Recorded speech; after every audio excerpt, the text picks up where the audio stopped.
Saudara, kaburnya 7 tahanan narkoba Rutan Kelas 1 Salemba, Jakarta Pusat berbuntut panjang. Kepala Rutan Salemba dinonaktifkan. Selain itu, Sidak Komisi 13 DPR RI juga menemukan sejumlah kejanggalan, seperti CCTV yang rusak di lokasi tahanan kabur. Lalu apa yang perlu dicermati dari peristiwa ini dan apa sebenarnya yang harus dievaluasi dari sistem rumah tahanan ataupun lapas di Indonesia? Kita bahas bersama dengan sejumlah narasumber. Sudah ada Menteri Hukum dan HAM tahun 2004 hingga 2007. Sudah ada Pak Hamid Awaludin. Selamat pagi, Assalamualaikum Pak Hamid. Pagi, waalaikumsalam. Ya, kemudian juga di studio ada peneliti dari Center for Detention Studies atau CDS, Mas Petrus Putut Pradopo Wening. Selamat pagi, Mas Putut. Selamat pagi. Iya, kemudian juga sebenarnya kami sudah terus berupaya untuk menghubungi Komisi 13 DPR RI yang kita tahu kemarin sudah melakukan inspeksi mendadak atau sidak ke Rutan Kelas 1 Salemba, Jakarta Pusat. Tapi sayangnya sampai pagi ini belum ada yang bisa bergabung dalam dialog di pagi hari ini. Tidak apa, tapi kita ke Pak Hamid dulu selaku pernah menjabat sebagai Menteri Hukum dan HAM tahun 2004 hingga 2007. Pak Hamid, ini kan sangat disayangkan sekali begitu ya. Saya mengatakan miris betul ada 7 tahanan kabur, tahanan narkoba di Rutan Salemba.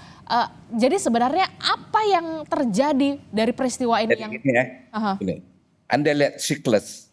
Setiap ada pergantian Menteri Hukum, selalu ada yang kabur. Perhatikan aja, ya. Nah, kenapa itu? Karena orang yang kabur itu selalu berasumsi kalau ada pergantian kepemimpinan di Kementerian Hukum yang membawahi lapas, itu konsentrasi ke pergantian itu kan. Itu. Yang kedua, sebenarnya 3 itu sudah divonis hukuman berat.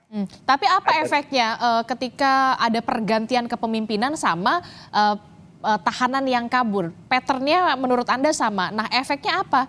Mengapa ini bisa terjadi? Ya, pertama itu kan konsentrasi ada pada pergantian itu. Konsentrasi semua pegawai, semua petugas. Sehingga orang yang mau kabur itu yakin bahwa upaya pelariannya itu tidak mendapatkan perhatian. Oke. Asumsinya ya. Yang kedua, Anda tanya saya, kenapa ini bisa terjadi? Ada beberapa faktor. Kelalaian petugas memang keras sekali. Terjadi, saya tidak mengatakan konspirasi, tapi banyak hal yang aneh. Pertama, dia kan melalui jendela angin yang besi 2 lapis, beton, dan ada kisi-kisi besi. Artinya proses ini sudah lama.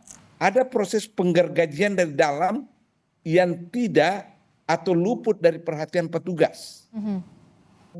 Itu tidak mungkin 1 hari digergaji itu, tidak mungkin. Kelalaian petugas tidak pernah melakukan inspeksi ke dalam ruangan, melihat apa yang ada di dalam.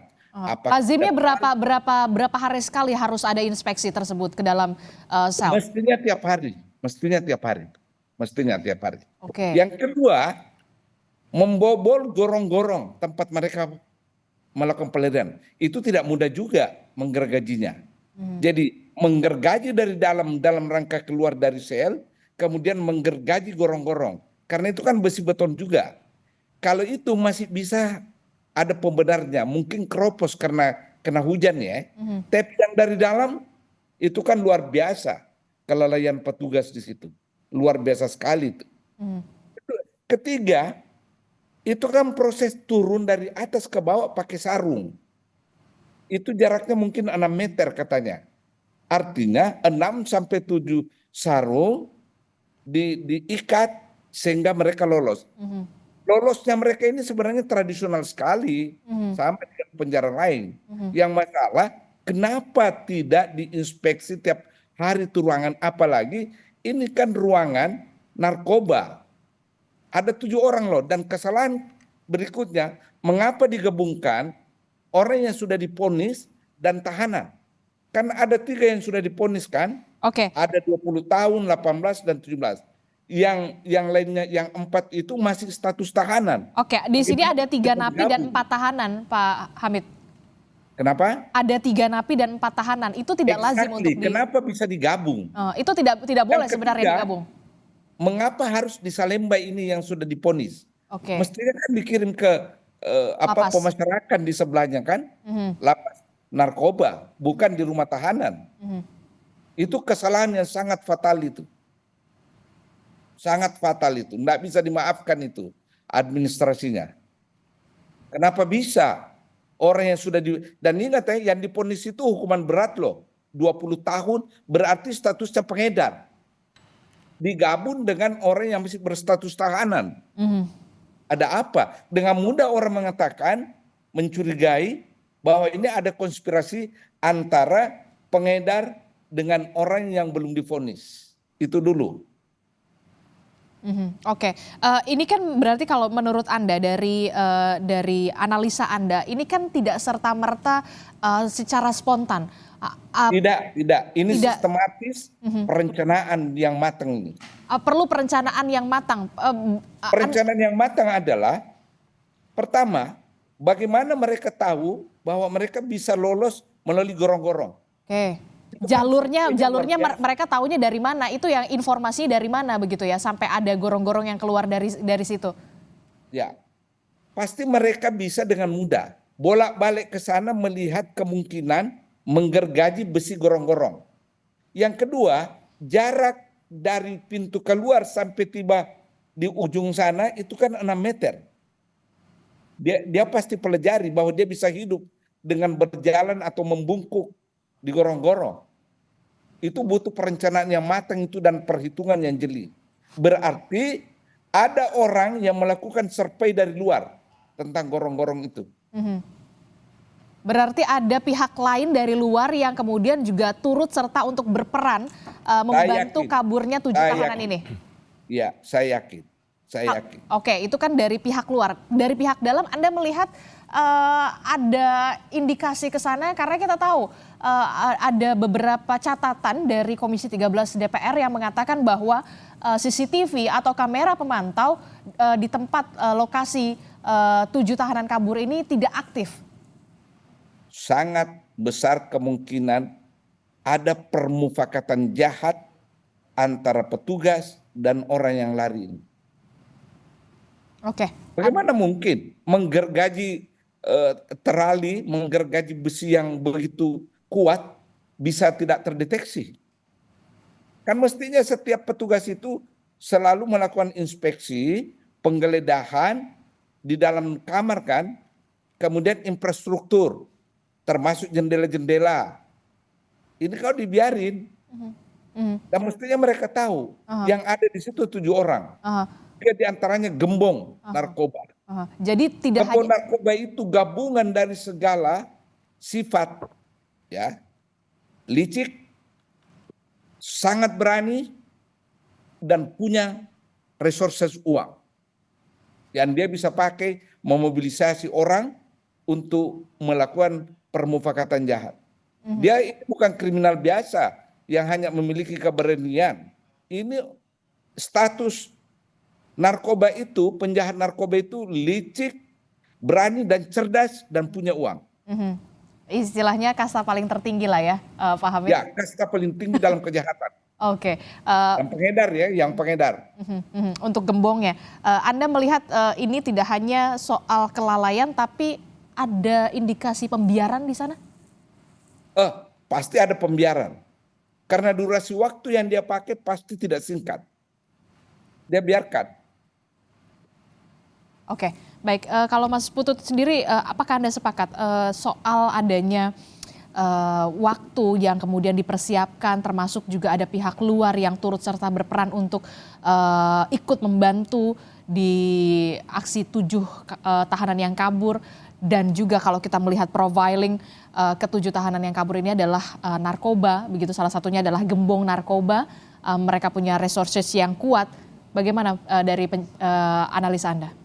Kalau sebenarnya saya tidak berani menuduh ya, tapi saya hanya bisa menegaskan bahwa sebenarnya di pemasyarakatan itu memiliki suatu sistem asesmen ya, di mana di sana harus mengasesmen tahanannya gitu ya, di mana di sana harusnya bisa dianalisis itu potensi kabur, potensi membahayakan sesama napi, sesama tahanan gitu ya, dan satu lagi adalah potensi power yang dia miliki gitu ya. Dan apalagi di sini kan dia adalah gembong narkoba yang di mana dia memiliki power, di mana dia bisa memicu hal-hal negatif gitu ya, entah itu kerusuhan, entah itu provokator, entah itu membantu dia kabur gitu ya. Jadi seharusnya petugas pemasyarakatan di rutan ketika melakukan asesmen terhadap secara terkhusus kepada gembong tersebut, seharusnya dia menerapkan gembong tersebut sebagai high risk atau tahanan yang memiliki resiko tinggi gitu. Artinya apa? Kalau resiko tinggi seharusnya dia memiliki sel khusus, kemudian ada pengawasan khusus, tidak pengawasan yang lebih mungkin tidak dicampur juga, pengawasan yang lebih ketat dan pengawasan khusus sehingga dia kemampuan untuk mempengaruhi dan kemampuan untuk kaburnya seharusnya lebih bisa diminimalisir seperti itu. Termasuk juga kalau kata Pak Hamid tadi kesalahan besar menggabungkan antara narapidana dan juga tahanan di dalam satu sel. Nah, iya itu benar. Itu mungkin ada dua persoalan ya. Satu, ya tadi ada kesalahan asesmen gitu ya. Kesalahan asesmen dan petugas pemasyarakatan ini saya rasa dia tidak menempatkan bahwa gembong narkoba itu sebagai tahanan high risk ya. Sehingga dia tidak di sel khusus gitu ya. Dan pengawasan ketat. Ya mungkin satu lagi faktornya ya overcrowd gitu ya. Tapi saya lebih lebih percaya bahwa seharusnya ini adalah misassessment gitu ya, misassessment yang harusnya dia ditempatkan di sel khusus dengan pengawasan yang lebih ketat seperti itu. Seharusnya kan kalau misalkan sudah narapidana, sudah lagi tidak di rutan, benarkah harusnya memang di lapas begitu? Tapi kenapa kemudian masih berada di rumah tahanan dan digabung dengan 4 tahanan lainnya dengan background yang sama? Nah kalau itu permasalahannya ada banyak ya. Mungkin salah satu yang bisa di-mention di sini adalah salah satunya adalah persoalan overcrowding gitu ya. Nah persoalan overcrowding yang dialami pemasyarakatan saat ini itu menyebabkan lapas atau UPT yang ada di dunia, lapas ya yang sudah putus itu kelebihan hunian gitu ya dibanding kapasitasnya. Nah itu yang menyebabkan beberapa narapidana itu dipindahkan atau ditempatkan di rutan. Nah, sebenarnya ada faktor itu juga. Dan sebenarnya juga ada faktor bahwa si napi ini harus ditempatkan di tempat terdekat, entah itu dekat dengan keluarganya ataupun dekat dengan rumahnya gitu. Nah, kadang ada faktor itu juga, tapi sebenarnya yang paling menyebabkan hal tersebut sebenarnya faktor overcrowding karena di lapas sudah sangat penuh, makanya dia ditaruh di rutan. Kalau dugaan saya seperti itu. Tapi kan kemudian kalau kita melihat atau menyatakan memang overcrowding, ini kan masalah klasik sebenarnya dari tahun ke tahun. Pak Hamid, soal overcrowding ini sepertinya tidak menemukan solusi begitu ya. Pak Hamid, gimana ini soal overcrowding? Kalau overcrowded kita bicarakan itu sudah lama terjadi. Yang memang sekarang 10 tahun terakhir pembengkakan narapidana narkoba itu naik. Sekarang sudah 52%. Coba ya, jumlah narapidana kita itu kan sudah 217.000. 52% itu karena narkoba. Itulah sebabnya mengapa petugas kita harus dibekali pengetahuan tentang karakter orang-orang yang terlibat narkoba. Apa itu karakter pertama? Ilmu kepura-puraan luar biasa. Rata-rata gembong narkoba itu kemahirannya pura-pura. Pura-pura alim dia ke masjid atau ke gereja di dalam lapas, pura-pura baik kepada petugas, memberi santunan, pura-pura menjadi sponsor kegiatan olahraga, padahal di dalam bola voli dimasukkan narkoba dan sebagainya. Yang paling penting menurut saya, petugas kita harus dibekali pengetahuan tentang jaringan narapidana sebelum dia masuk. Dan polisi harus share ini ilmu pengetahuan. Begitu juga jaksa yang menuntutnya. Jangan petugas kita hanya dibekali pengetahuan tentang jumlah narapidana tanpa mengetahui latar belakang narapidana masing-masing, kecenderungannya gimana, dan seterusnya. Kejahatan narkoba luar biasa karena dia punya uang untuk mempengaruhi orang lain melakukan permufakatan jahat berikutnya. Jangan kompartemental penanganannya ini tahanan narkoba. polisi jalan sendiri, kemudian orang lapas karena merasa domainnya kalau sudah masuk lapas tidak mau diganggu, dia harus terbuka dengan seluruh aparat penegakan hukum lainnya dari lembaga lain. Tapi kemudian begini, Pak Hamid, faktor overcrowding ini bisa tidak berpengaruh besar begitu ya terkait dengan tidak terpantaunya tahanan secara maksimal. Kalau kita lihat, kalau tidak salah ya informasinya, rutan Salemba itu 1.500 penghuni. Tetapi kemudian kini dihuni sampai 3.000. Berarti satu petugas ini bisa harus mengawasi 100 lebih narapidana ataupun tahanan. Inilah yang kemudian bisa menjadi celah mengapa tidak bisa terpantau secara maksimal. Ya, tapi kan ada sistem. Saya setuju, overcrowded itu salah satu faktor. Tapi kan ada prosedur yang kalau diikuti secara ketat itu bisa meminimalisasi potensi kejadian seperti ini. Misalnya penggeledahan rutin, kemudian orang yang menggeledah itu dirotasi, jangan satu orang di tempat yang sama, itu bisa menimbulkan permufakatan. Banyak cara yang bisa dipakai. Jadi selama ini tidak ada rotasi begitu menurut Anda kalau dari pengamatan Anda pada saat Anda menjabat Saya dulu? nggak tahu. Yang pasti pada saat kejadian perbandingannya itu adalah satu petugas menangani 190 napi atau tahanan. Menurut Anda gimana soal overcrowding ini jadi kemudian menjadi faktor terbesar kenapa para petugas ini tidak bisa secara maksimal memantau begitu ya, karena kalau informasinya adalah memang 7 tahanan kabur ini baru diketahui ketika pergantian shifting petugas begitu ya, serah terima petugas antara petugas malam ke petugas pagi. Sebenarnya kalau berbicara bahwa apakah overcrowding itu menyebabkan konsentrasi petugas itu menjadi kurang karena yang dipantau harus lebih banyak, itu mungkin iya gitu. Tapi kita tidak boleh mengatakan bahwa karena overcrowding ini dijustifikasi dalam tanda kutip dimaafkan, itu tidak bisa gitu. Karena menurut saya overcrowding ini sudah terjadi sejak lama. Jadi seharusnya petugas-petugas ini sudah memiliki backup plan, sudah memiliki berbagai instrumen untuk melakukan pengamanan di tengah situasi overcrowding. Nah, terus kemudian ada data juga bahwa data terakhir di tahun 2016 petugas pengamanan di UPT Pemasyarakatan itu sekitar 11.000. Terus kemudian saya estimasikan hari ini mungkin jumlahnya sekitar 20.000. Dan jumlah dari tahanan dan napi saat ini bisa lihat di SDP di Jenpas itu sekitar 270.000. Jadi sebenarnya kalau kita hitung kasar, sebenarnya satu petugas pengamanan itu mengawasi 15 orang. Dan sebenarnya itu tidak terlalu banyak juga gitu ya. Ataupun seburuk-buruknya mungkin ada di beberapa lapas tertentu satu petugas 20 atau 25. Nah, sebenarnya itu masih dalam ya emang tidak ideal gitu, emang tidak terlalu ideal, tapi sebenarnya masih bisa diamati gitu. Jadi tapi kalau yang ini kenyataannya adalah satu petugas untuk mengawasi 190. ya makanya itu kan mungkin juga ada lack of penyebaran petugas di mana gitu kan. Karena ada di beberapa tempat seperti lapas super maksimum itu ada satu petugas satu napi. Nah, di sini nih sepertinya kecolongan. Harusnya di sini karena ada tahanan yang high risk sebenarnya harusnya diperbanyak. Mungkin juga ada lack penyebaran petugas tersebut gitu. Oke, ini yang juga menjadi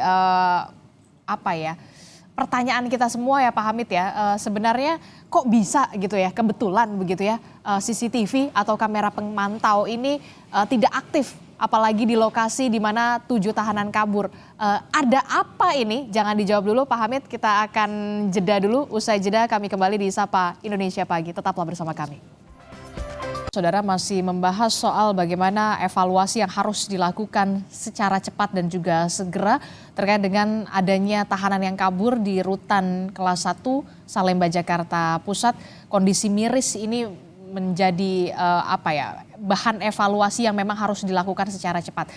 Saya ke Pak Hamid. Pak Hamid, ini kok rasa-rasanya kebetulan sekali begitu ya ketika ada poin catatan CCTV atau kamera pemantau yang ada di dalam rutan yang memang seharusnya jadi salah satu bukti bagaimana kemudian caranya mereka bisa kabur justru tidak aktif begitu. Anda melihat ada apa ini? Ya, Saya sangat curiga bahwa ada unsur kesengajaan tidak mengaktifkan. Makanya perlu ada teknisi memeriksanya. Ya. Apakah CCTV itu memang rusak berat? Kan bisa ada asesmen di situ. Atau memang tidak rusak tapi tidak difungsikan. Ini dua hal berbeda. Tidak rusak tapi tidak difungsikan. Tidak rusak tapi tidak difungsikan. Ya. Ada unsur kesengajaan di situ. Ya, jangan sampai. Ketiga, kalau dia rusak, separah apa rusaknya? Dan kira-kira asesmennya kapan rusaknya? Semua harus dibedah ini. Dan itu bisa menjadi saksi. Begitu ada mencurigakan, maka memang kesimpulannya susah sekali kita mengatakan tidak ada permufakatan jahat antara petugas dan orang-orang yang lari tersebut. Mana Kemungkinannya mungkin besar menurut secara Anda? kebetulan. Aha. Agak susah kita mempercayai kebetulannya itu. Oke, kemudian itulah yang kemudian menjadi catatan juga dari Komisi 13 DPR RI yang pekan depan hari Senin ini akan dirapatkan oleh pimpinan, akan membentuk panja atau panitia kerja pemasyarakatan untuk melakukan evaluasi secara besar-besaran dan juga menyeluruh soal pemasyarakatan kita di Indonesia begitu. Cukupkah demikian? Harus seperti apa? Evaluasinya harus bagaimana begitu untuk bisa membenahi ini semua? Ini kan ibaratnya sudah apa ya? Sudah berkarat lah, ibaratnya sudah jadi masalah yang dari tahun ke tahun selalu saja begini. Bahkan Anda sudah mengatakan patternnya sama ketika ada pergantian kepemimpinan terjadilah ini. Patternnya mungkin kalau di daerah kerusuhan, ada kerusuhan dulu, ada kebakaran begitu ya. Nah inilah patternnya yang bisa kita lihat. Tapi kemudian yang jadi miris adalah yang di Jakarta begitu ya, CCTV tidak ada, bahkan kepala rutan juga harus dinonaktifkan dulu untuk diperiksa, termasuk juga petugas-petugas yang berjaga selama seminggu terakhir ini juga diperiksa. Anda punya catatan apa dan juga evaluasi apa yang harus segera dilakukan oleh pemerintah? Kalau saya dengar tadi, karutannya itu cuti ya. Cuti ya, betul. Kenapa bisa cuti? Kenapa bisa pelarian ini pada saat dia cuti? Berarti ada yang memberitahu orang yang lari ini bahwa Pak Karutan ini bakal cuti, sehingga pengawasan melemah. Kalau itu terjadi maka sistem tidak jalan. Ya, Pak? Kalau Berarti dalam tanda kutip ada informan juga di dalam sana? Banyak? Ya, pasti.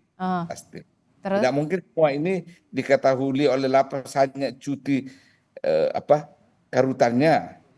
Kok bisa ditahu? Jadi banyak rangkaian yang harus dijahit. Banyak pernik-pernik peristiwa yang orang anggap kebetulan. Ini kalau dijahit dengan baik, itu bisa dikonklusikan bahwa memang ada sesuatu yang terjadi. Ada alur ceritanya? Ada alur cerita. Tapi harus dijahit semua ini. Nah itu dengan segala respek saya kepada polisi. Polisi jagonya itu. Lapas harus terbuka kepada teman-teman aparat kepolisian mengenai masalah narkoba ini. Polisi jago. Saya harus kasih acung jempol kepada polisi dalam rangka memburu menangani masalah narkoba ini. Oke, itu kan dalam jangka pendeknya begitu ya untuk melakukan pengejaran terhadap 7 tahanan kabur. Tapi nextnya atau Nextnya adalah ilmu pengetahuan polisi harus ditularkan kepada petugas lapas. Tentang jaringan orang yang berada di dalam, perilakunya bagaimana, semua polisi tahu itu. Jadi selama ini menurut Anda petugas di dalam sana belum mengetahui dan belum paham betul begitu? Saya kasih analogi saja, analogi. Pelari estafet, ya 7 orang, satu saja atau 2 orang yang kapasitasnya tidak sama dengan yang lain, itu tidak akan mungkin juara. Sama ini, polisi bagus, jaksa bagus, hakim bagus, tapi petugas pemasyarakatannya tidak bagus, maka seluruh penegakan hukum kita di bidang narkoba tidak akan berjalan. Jangan jalan sendiri-sendiri. Termasuk juga evaluasi di dalam secara teknisnya, ataukah ada rotasi atau seperti apa per 3 bulan atau apa yang harus dilakukan begitu untuk jangan sampai gini peristiwa ini terulang kembali, Pak Hamid? Ya. Pak Hamid? Ya, Saya Ya, dengar. evaluasi Harus internal apa dilalui yang harus ya. dilakukan oleh Pertama lapas ya, dan juga rutan? ya kementerian, Aha. pejabat kementerian harus rajin selalu muncul di lapas. Jangan dibiarkan lapas itu dimanage oleh petugas lapas saja, termasuk ke rutan ke lapas. Pejabat dari kementerian harus rajin ke bawah, supaya para petugas merasa bahwa selalu diawasi oleh kementerian. Jangan pejabat duduk di kantor terus. Oke, jangan hanya ada di depan meja tapi kemudian harus perlu turun. Nah, kalau dari CDS sendiri apa yang menjadi catatan yang harus segera dibenahi untuk bisa jangan sampai begitu ya peristiwa ini kembali terjadi begitu ya. Apalagi patternnya ya sebenarnya bisa dilihat begitu, diprediksi ketika ada pergantian kepemimpinan pasti saja ada peristiwa semacam ini. Oke. Kalau yang pertama ya menurut saya tadi udah benar ya, controlling di mana sebenarnya harusnya ada controlling dari Kanwil gitu ya, harusnya ada controlling dari Kanwil ke ke UPT gitu ya, itu yang pertama. Yang kedua adalah perbaikan terutama SOP dalam menangani tahanan-tahanan atau napi-napi yang high risk gitu ya. High risk dalam artian adalah mereka memiliki power yang besar gitu, memiliki power yang besar di mana bisa jadi ini tidak menuduh juga, bisa jadi ada juga mantan anak buahnya di dalam. Terus bisa jadi dia bisa mengancam petugas pemasyarakatannya gitu. Nah, itu harus ada SOP yang baik gitu agar ketika petugas pemasyarakatan atau kepala rutan berhubungan dengan tahanan itu berhubungannya dengan sehat dan memiliki komitmen gitu. Jangan sampai petugas pemasyarakatannya justru malah ketarik oleh si tahanan itu karena dia memiliki resource. Nah, itu harus ada pengaturan yang lebih baik. Nah, terus kemudian yang ketiga about ya ini dukungan tadi dukungan soal infrastruktur yang lebih baik ya, terutama Kemen IMIPAS ya, mungkin harus melakukan pemetaan terhadap mana saja nih lapas yang harus dibuat infrastrukturnya sangat baik gitu ya. Misalnya infrastruktur mulai dari penggeledahan, misalnya ada X-ray, mulai dari pembenahan ulang pola bangunan menuju smart prisons gitu ya, di mana menggunakan teknologi tinggi gitu ya, di mana di sana supaya ada minimalisasi potensi kabur dan ya terakhir ya usaha untuk mengurangi overcrowding itu sendiri gitu ya, melalui pengurangan arus masuk dan juga optimalisasi arus keluar gitu ya. Pengurangan arus masuknya salah satunya lewat ya tadi untuk pemakai direhabilitasi gitu ya. Tapi direhabilitasinya dan di sana juga ada dekriminalisasi gitu. Jadi tidak semua. Terus kemudian ada juga pidana kerja sosial gitu ya. Jadi untuk petty crime kayak misalnya orang yang melakukan kejahatan seperti mencopet, untuk mencuri dan lain-lain itu tidak perlu masuk. Dia supaya untuk tidak ada overcrowding di situ. Dia bisa untuk pidana kerja sosial misalnya membantu membersihkan WC atau membantu membersihkan jalan, panti jompo atau lain-lain. Dan itu sebenarnya sudah dilakukan di luar. Itu sudah dilakukan di luar dan di Indonesia alas hukumnya baru ada KUHP 2023 dan itu baru efektif 2026. Nah, harusnya ini juga dijadikan momen untuk ya tadi kebijakan terakhir mengurangi overcrowding dari sisi arus keluar gitu. Arus masuk gitu. Kalau arus keluar ya harus optimalisasi gitu. Optimalisasi, asimilasi dan integrasi di mana asimilasinya tuh bisa diasimilasi pihak ketiga gitu ya. Asimilasi pihak ketiga tuh misalnya di yayasan keagamaan, yayasan gereja atau yayasan sosial. Terus asimilasi pihak ketiga di misalnya di pabrik atau dimanapun di tempat kerja di mana napinya bisa kerja di sana terus pulang ke lapas atau enggak si napinya ini bisa terus-terusan di yayasan tersebut, tapi dengan catatan napi yang boleh adalah napi yang perilakunya sudah berubah dan napi yang tidak yang resikonya sudah rendah sehingga tidak membahayakan, whitelist. Nah, itu bisa diharapkan bisa mengurangi overcrowding tersebut yang diharapkan ya petugasnya bisa lebih konsentrasi untuk mengawasi kayak gitu. Ini kan ya juga menjadi PR juga yang memang sudah harus ada di depan mata begitu. Tapi kalau saya menanyakan ini Pak Hamid kepada Anda begitu, sebenarnya ada nggak sih lapas ataupun rutan yang memang khusus untuk memang case-nya atau kasusnya itu memang untuk narkoba? Karena tadi Anda melihat ada dong. Itu lapas narkoba di sampingnya rumah tahanan. Ada dong. Di Cipinang ada.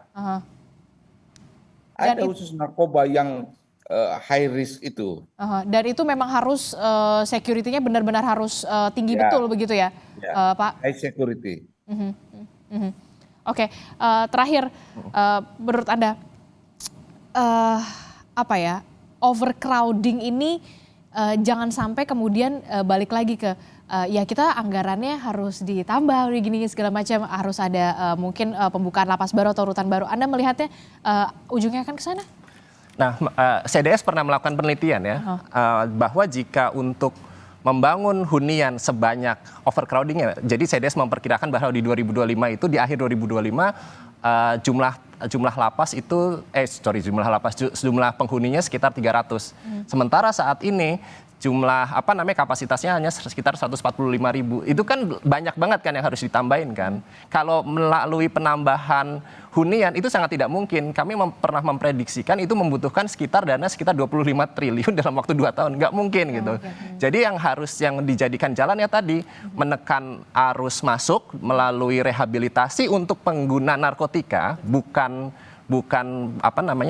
pengedar ya. Pengedar tetap di penjara, tapi penggunanya direhabilitasi atau rehabilitasi. Terus kemudian petty crime ya didorong untuk kerja sosial, dan tadi satu lagi yang saya sebutkan, asimilasi dan integrasi gitu yang di akhir untuk mempercepat arus keluar. Nah, itu menurut saya low budget gitu ya, low budget dan tidak ada alasan lagi, tidak ada anggaran. Cuma yang perlu dipastikan adalah karena menekan arus masuk ini bukan hanya kerja di Jenpas saja, tetapi juga kerja kepolisian, kerja kejaksaan dan pengadilan untuk menekan arus masuk itu. Jadi harus ada kerjasama seluruh pihak gitu ya. Harus ada kerjasama seluruh pihak dan juga evaluasi secara besar-besaran, jangan sampai kemudian ini menjadi pattern yang terulang kembali seperti kata Pak Hamid, ketika ada pergantian kepemimpinan pasti ada kasus-kasus semacam ini. Kita tentu saja tidak berharap ini kembali terjadi, dan kita tunggu betul kerja dari polisi untuk bisa segera menangkap kembali ke-7 tahanan yang kabur dari rutan